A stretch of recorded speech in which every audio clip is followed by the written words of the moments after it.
भात खाल्ल्याने खूप मोठ्या प्रमाणात वजन वाढतं. हा प्रश्न तुम्हालाही पडला आहे का? तर हा व्हिडिओ तुमच्यासाठी. सो लेट मी अंडरस्टँड की वजन का वाढतं.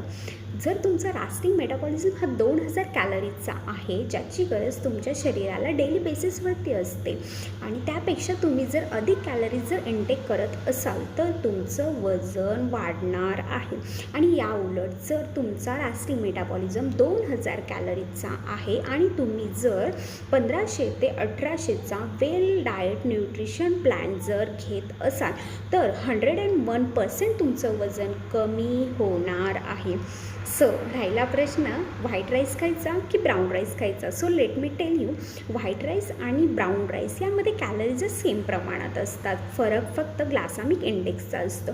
ग्लासेमिक इंडेक्स म्हणजे काय की आपण जे पदार्थ खातो त्यामधून आपल्या बॉडीला शुगर लेवल किती प्रमाणात स्पाईक होते.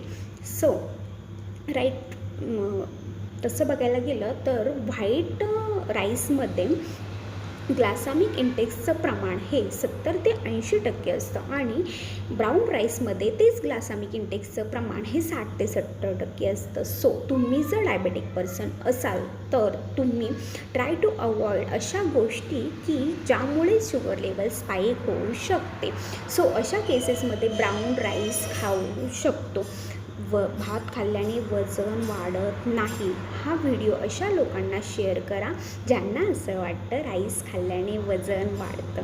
आणि यापेक्षा जर तुम्हाला बेटर हवं असेल तर तो राईस तुम्ही तुपामध्ये परतून नंतर लावला तर अजून बेटर होऊ शकतो. सो हा व्हिडिओ नक्की शेअर करा अशा लोकांसोबत ज्यांना वाटतं की भात खाल्ल्याने वजन